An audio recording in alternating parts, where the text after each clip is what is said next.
Hello, నేను మిసిఎస్ రావు. గత 2 రోజుల నుంచి హైడ్రామాను రక్తి కట్టించారు జగన్మోహన్ రెడ్డి.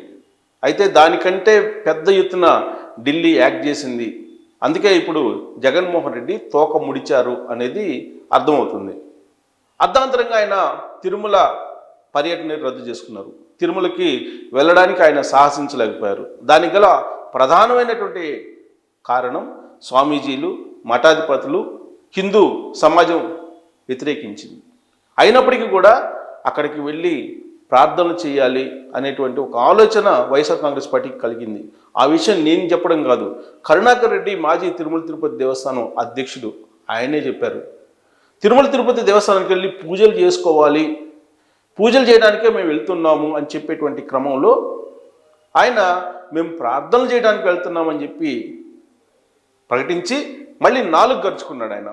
సరిగ్గా అక్కడే అసలు వాళ్ళు తిరుమల తిరుపతి దేవస్థానానికి ఎందుకు వెళ్ళాలనుకున్నారు అనేది స్పష్టమవుతుంది. అక్కడ కరుణాకర్ రెడ్డి జగన్మోహన్ రెడ్డి యొక్క తిరుమల తిరుపతి దేవస్థానం పర్యటన గురించి ఏమన్నారు అనేది ఒక్కసారి వీడియో కూడా చూడొచ్చు. సో ఈ వీడియోని చూసిన తర్వాత మనకు అర్థమవుతుంది ఏంటంటే, మనసులోనేమో క్రీస్తు బోధనలు, క్రీస్తు ప్రార్థనలు అనేవి ఉన్నాయి, బయటికేమో శ్రీ వెంకటేశ్వరుడు, ఏడుకొండలవాడు, 7 కొండలు, అక్కడ పాదయాత్రగా నడక మార్గం వెళ్ళాలనేటువంటి ఒక అభిప్రాయాన్ని వ్యక్తం చేశారు ప్రజలకి.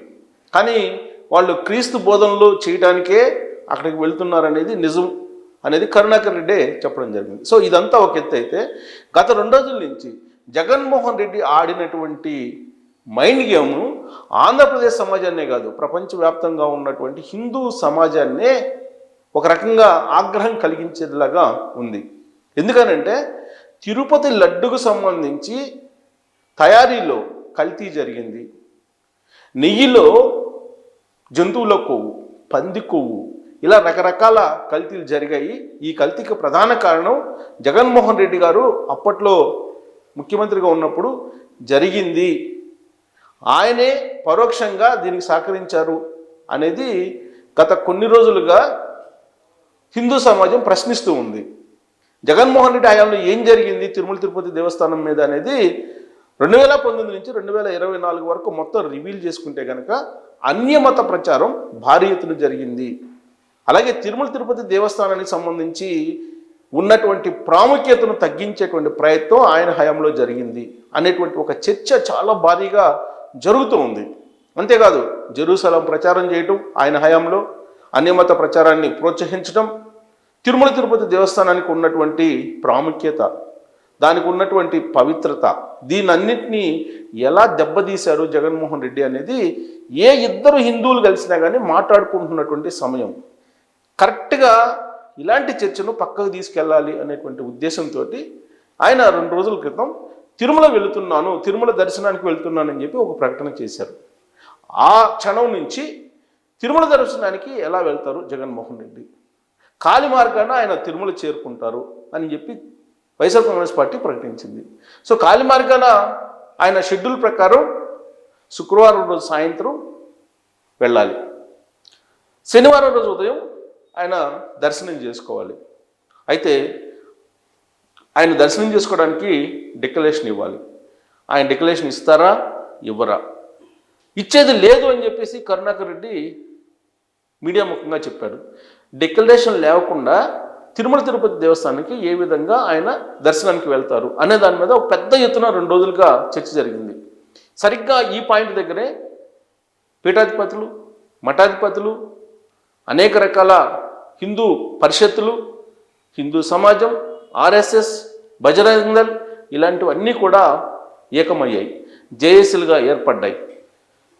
డిక్లరేషన్ ఇవ్వకుండా ఎలా వెళ్తారు తిరుమల అనే దాని మీద నిలదీసేటువంటి ప్రయత్నం చేశాయి.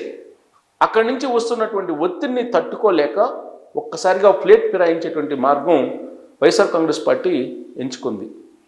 కరెక్ట్గా తిరుమల తిరుపతి దేవస్థానానికి, తిరుమలకి వెళ్ళి దర్శనం చేసుకోవాలి అనేటువంటి గడియలు దగ్గర పడుతున్నటువంటి సమయంలో ఆయన ప్రకటించినటువంటి షెడ్యూల్కి కొన్ని గంటల ముందు ఒకవేళ జగన్మోహన్ రెడ్డి తిరుమల వెళ్తే కనుక కొంతమంది హిందూ సమాజం ముసుగులో దాడులు చేయడానికి అవకాశం ఉంది అనేటువంటి ఒక పీలర్ని వైఎస్ఆర్ కాంగ్రెస్ పార్టీ వదిలింది. ఆ న్యూస్ ఇప్పుడు సోషల్ మీడియాలో స్ప్రెడ్ అవుతుంది. శుక్రవారం రోజు సాయంత్రం షెడ్యూల్ ప్రకారం జగన్మోహన్ రెడ్డి మెట్ల మార్గం ద్వారా నడుచుకోపోయేటువంటి సమయంలో ఆయన మీద కొంతమంది గుర్తు తెలియనటువంటి హిందూ సమాజానికి సంబంధించినటువంటి వాళ్ళు దాడులు చేసేటువంటి అవకాశం ఉంది అనేటువంటి పీలర్స్ని వదిలేరు. గతంలో కోడికత్తి జరిగింది, తర్వాత వివేకానంద రెడ్డి మర్డర్ సంబంధించినటువంటి వ్యవహారం, ఇవన్నీ మనం చూసాం. అసలు కోడికత్తి సంఘటన ఏంటి, అది క్రియేషనా లేదా నిజంగా జరిగిందంటే ఆ సమాధానం మీకే తెలుసు. సో ఇప్పుడు జగన్మోహన్ రెడ్డి తిరుమల వెళ్ళే సమయంలో ఆయన మీద దాడి చేయడానికి కొంతమంది ప్రయత్నం చేస్తున్నారనేటువంటి ఒక పీలరు వైఎస్ఆర్ కాంగ్రెస్ పార్టీ శ్రేణుల నుంచే లీక్ అయిందని చెప్పి తెలుస్తోంది. అంటే వాళ్ళకై వాళ్లే హిందూ సమాజం లేదా హిందూ వాదులు ముసుగులో జొరబడి జగన్మోహన్ రెడ్డి మీద దాడి చేయించుకోవడానికి వ్యూహం రచించారా, లేదా నిజంగానే హిందూ సమాజం ఆయన మీద దాడి చేస్తుందా? ఇలాంటి చర్చ జరుగుతున్నటువంటి క్షణంలో ఆల్ ఆఫ్ సడన్గా బ్రేకింగ్ న్యూస్ ఏంటంటే జగన్మోహన్ రెడ్డి తిరుమల పర్యటనను వాయిదా వేసుకున్నారు, తిరుమల వెళ్తలేదు అనేది బయటకు వచ్చేసింది. సో దాంతో 2 రోజుల పాటు ఆడినటువంటి గేమ్కి చాలా వ్యూహాత్మకంగా చాలా తెలివిగా ఫుల్ స్టాప్ పెట్టేశారు జగన్మోహన్ రెడ్డి. మీడియాలో కావాల్సినంత ప్రచారం వచ్చింది. నెయ్యిలో పంది కొవ్వు, వివిధ రకాల జంతువుల కొవ్వు కల్తీ మీద జరుగుతున్నటువంటి చర్చ డైవర్ట్ అయ్యి డిక్లరేషన్ వైపు మళ్లించారు జగన్మోహన్ రెడ్డి. వాస్తవంగా డిక్లరేషన్ విషయానికి వస్తే కనుక ఆయన 2009లో ముఖ్యమంత్రి కావడానికి ముందు తిరుమల వెళ్ళినప్పుడు డిక్లరేషన్ ఇచ్చారు అనేది రికార్డ్స్లో ఉంది. అలాగే సోనియా గాంధీ కానీ ఇతర మతస్థులు ఎవరొచ్చినా సరే తిరుమలకి డిక్లరేషన్ ఇస్తారు. ఎందుకు ఆ డిక్లరేషన్ అంటే తిరుమల వెంకటేశ్వర స్వామి మీద నమ్మకం ఉంది కాబట్టి మేము దర్శనం చేసుకుంటున్నాము అని చెప్పి అన్య మతస్థులు డిక్లరేషన్ ఇవ్వడం అనేది ఆనవాయితీ. అక్కడ ఆగమ శాస్త్రం కూడా అదే చెప్తోంది. కానీ జగన్మోహన్ రెడ్డి ముఖ్యమంత్రి అయిన తర్వాత 2019 నుంచి 2024 మధ్యలో ఏ రోజు కూడా ఆయన డిక్లరేషన్ ఇవ్వలేదు. డిక్లరేషన్ ఇవ్వకుండా ఆయన తిరుమల వెళ్ళి దర్శనం చేసుకొని వచ్చారు. సరిగ్గా ఇక్కడే హిందూ సమాజం ప్రశ్నిస్తుంది, అసలు డిక్లరేషన్ ఎందుకు ఇవ్వలేదు? క్రిస్టియన్ మత పద్ధతులను పాటిస్తున్నటువంటి జగన్మోహన్ రెడ్డి ఫ్యామిలీ అందరికీ తెలుసు. కానీ తిరుమల వెంకటేశ్వర స్వామి దగ్గరికి డిక్లరేషన్ ఇవ్వకుండా ఎలా వెళ్తారు? ఒకవైపు ఏమో జగన్మోహన్ రెడ్డి గారి మదర్ విజయమ్మ గారు బైబిల్ పట్టుకొని ప్రచారానికి వెళ్తారు, మరోవైపు ఏమో జగన్మోహన్ రెడ్డి గారి సతీమణి భారతీరెడ్డి గారేమో దైవ ప్రార్థనలకి వెళ్తూ ఉంటారు. కాబట్టి జగన్మోహన్ రెడ్డి డిక్లరేషన్ ఇవ్వకుండా ఒక క్రైస్తవునిగా దేవాలయంలోకి అడుగు పెట్టడానికి లేదు అనేది హిందూ సమాజం నుంచి వస్తున్నటువంటి ఒత్తిడి. సో దీంతో రాజకీయ పార్టీలు కూడా జగన్మోహన్ రెడ్డి ఒకవేళ తిరుమలకు వెళ్తే డిక్లరేషన్ ఇస్తారా లేరా అనే దాని మీద డిబేట్స్లో కూడా పార్టిసిపేట్ చేశారు. అయితే రాజకీయాలకు అతీతంగా ఏర్పడినటువంటి హిందూ సంఘాలు జేఏసీగా ఏర్పడ్డాయి. వాళ్ళు మాత్రం డిక్లరేషన్ ఇస్తేనే మీరు తిరుమలకి ఒక్క అడుగైనా వేయగలరు, లేదంటే మీరు ఒక్క అడుగు కూడా వేయలేరని చెప్పి వార్నింగ్లు ఇచ్చాయి. దీంతో పోలీస్ 30 యాక్ట్ కూడా పెట్టారు. ఉద్రిక్తమైనటువంటి పరిస్థితులు నెలకొన్నాయి. ఇలాంటి పరిస్థితుల్లో జగన్మోహన్ రెడ్డి బ్యాక్ స్టెప్ వేశారు, తోక ముడిచారు. ఆయన వేసినటువంటి ఎత్తుగడ ఏదైతే ఉందో అది పారలేదు. వాస్తవంగా ఆయన అనుకుంది ఏంటంటే శుక్రవారం రోజు తిరుమల వెళ్ళి కాలిబాటన నడవాలి అని. ఆ సందర్భంగా కవరేజ్ నేషనల్ మీడియాలో కూడా వస్తుంది, ఈ ఇష్యూని నేషనల్ మీడియా కూడా ఫోకస్ చేస్తుంది అని భావించారు. కానీ ఆయన అనుకున్నది జరగలేదు. దానికి మరో కారణం కూడా ఉంది.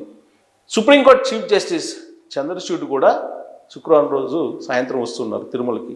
శనివారం రోజు ఆయన దర్శనం చేసుకుంటున్నారు శ్రీవారిని. ఆయన షెడ్యూల్ ఉన్నప్పుడు జగన్మోహన్ రెడ్డి గారు లాంటి వాళ్ళు వచ్చి అక్కడ అలజడి సృష్టిస్తే ఏమవుతుంది అనేది అందరికీ తెలుసు. అందుకే బహుశా ఈయన తోక ముడిచి ఉండవచ్చు, లేదా హిందూ సమాజం నుంచి వస్తున్నటువంటి ఒత్తిడిని తట్టుకోలేక తోక ముడిచి ఉండవచ్చు, లేదా డిక్లరేషన్ ఇవ్వకుండా వెళ్తే అరెస్ట్ చేసి లోపలేసేటువంటి భయమైన జగన్మోహన్ రెడ్డికి ఉండాలి. మొత్తం మీద కారణాలు ఏమైనప్పటికీ కూడా జగన్మోహన్ రెడ్డి అయితే వెనకడుగు వేశారు. ఇది వ్యూహాత్మకమా లేదంటే నిజంగానే తోక ముడిచారా అని అంటే ఆయన వేసినటువంటి వ్యూహాలు అయితే ఇప్పుడు బూమ్రంగ్ అయ్యాయని చెప్పి చెప్పొచ్చు.